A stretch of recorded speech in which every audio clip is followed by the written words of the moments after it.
ഇന്നത്തെ നമ്മുടെ lesson model വെർബ്സും ആയിട്ട് റിലേറ്റ് ചെയ്ത ഒരു സ്ട്രക്ചറാണ് നമ്മളിന്ന് പഠിക്കാൻ പോകുന്നത്. വളരെ സിമ്പിളായിട്ടുള്ള ഒരു ടോപ്പിക്കാണ്, വളരെ ചെറിയ ടോപ്പിക്കും ആണ്.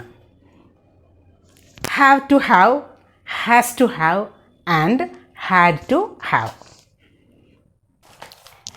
Have to have and has to have ഉപയോഗിക്കുന്നത് പ്രസൻറ്റ് ടെൻസിലും ഹാഡ് ടു ഹാവ് ഉപയോഗിക്കുന്നത് പാസ്റ്റ് ടെൻസിലും ആണ്.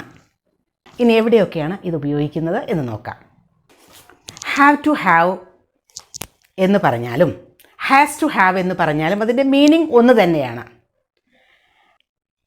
എനിക്ക് സ്വന്തമായി വേണം, എനിക്ക് സ്വന്തമായി എന്തായാലും വേണം എന്ന് പറയില്ലേ, അവിടെയാണ് നമ്മൾ ഹാവ് ടു ഹാവ് ഉപയോഗിക്കുന്നത്. ഹാവ് ടു ഹാവ് സംതിങ് എന്ന് പറഞ്ഞാൽ ആ ഒരു സംതിങ് എനിക്ക് സ്വന്തമായി വേണം, എന്തായാലും വേണം എന്നാണ് അർത്ഥം. ഹാവ് ടു ഹാവ് എന്ന് പറയുമ്പോൾ ഹാവ് ടു ഓൺ എന്നാണ്. ഓൺ ചെയ്യുക, പൊസസ് ചെയ്യുക. I have to own something. For example, he has to have some money in his pocket. He has to have some money in his pocket. അവൻ്റെ പോക്കറ്റിൽ കുറച്ച് പൈസ എന്തായാലും വേണം എന്നാണ്. You have to have computer knowledge for this job.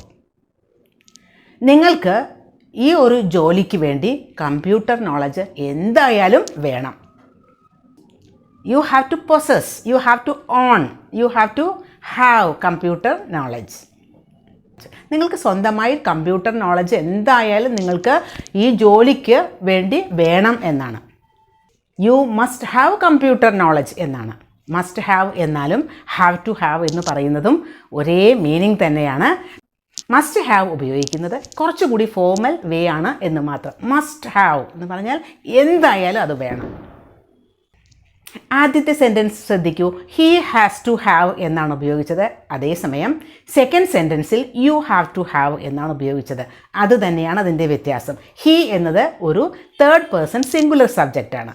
അപ്പോൾ third person singular സബ്ജക്റ്റൊക്കെയാണ് ഉപയോഗിക്കുന്നതെങ്കിൽ he, അവൻ, ഷീ, അവൾ, ഇതൊക്കെയാണെങ്കിൽ ഹാസ് ടു ഹാവ് എന്നാണ് ഉപയോഗിക്കേണ്ടത്. മറ്റുള്ള സബ്ജക്റ്റുകൾക്കൊക്കെ for example I, you, we, they, പിന്നെ പ്ലൂറൽ സബ്ജക്ട്സ് ഒക്കെ അവിടെയൊക്കെ ഹാവ് ടു ഹാവ് ആണ് ഉപയോഗിക്കേണ്ടത്. I have to have, you have to have, we have to have, they have to have, the boys have to have, the girls have to have, he has to have, she has to have, the girl has to have. അതുപോലെ I have to have a laptop. എനിക്ക് ഒരു laptop എന്തായാലും വേണം, എനിക്കത് കൂടിയേ തീരൂ എന്നാണ് അതിനർത്ഥം. അത് പ്രസൻറ്റ് ടെൻസിലാണ്, എനിക്കത് വേണം. ഐ മസ്റ്റ് ഹാവ് എന്നാണ് അവിടെ meaning. One has to have good communication skill in English to survive in this competitive world.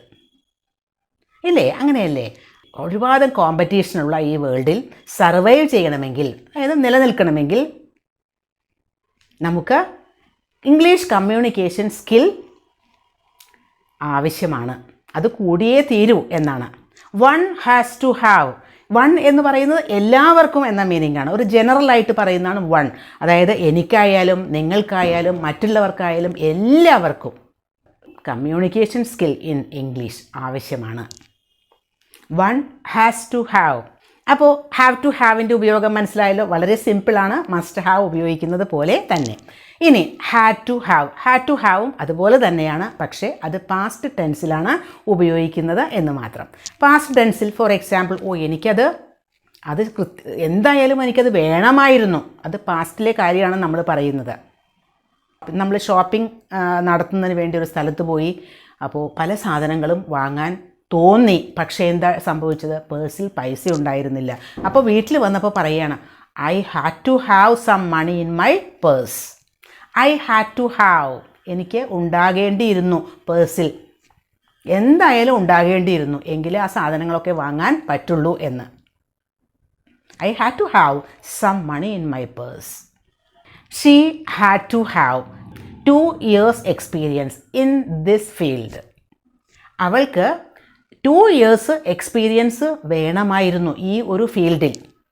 പലപ്പോഴും എക്സ്പീരിയൻസ് ഒന്നും ഇല്ലാതെ പോയി ജോയിൻ ചെയ്യും, പക്ഷേ പിടിച്ചു നിൽക്കാൻ ചിലപ്പോൾ പറ്റിയെന്ന് വരില്ല. അപ്പോൾ എന്താ പറയുക, she had to have 2 years experience in this field. അതുകൊണ്ടാണ് പിടിച്ചു നിൽക്കാൻ പറ്റാതിരുന്നത്. അപ്പോൾ പാസ്റ്റിനെ ആലോചിച്ചിട്ട്, പാസ്റ്റിൽ കഴിഞ്ഞു പോയൊരു കാര്യം ആലോചിച്ച് പറയുകയാണ് അത് വേണ്ടിയിരുന്നു, അതെന്തായാലും വേണ്ടിയിരുന്നു എന്ന്. പിന്നെ ഹാഡ് ടു ഹാവ് ഉപയോഗിക്കുമ്പോൾ ഏത് സബ്ജക്റ്റ് ആണെങ്കിലും ഹാഡ് ടു ഹാവ് എന്ന് തന്നെ ഉപയോഗിക്കാം. അപ്പോൾ have to have, has to have and had to have ഉപയോഗിക്കുന്നത് എവിടെ, എങ്ങനെ എന്നൊക്കെ മനസ്സിലായില്ലേ? അപ്പോൾ ഇനി ധൈര്യമായിട്ട് ഉപയോഗിക്കുക.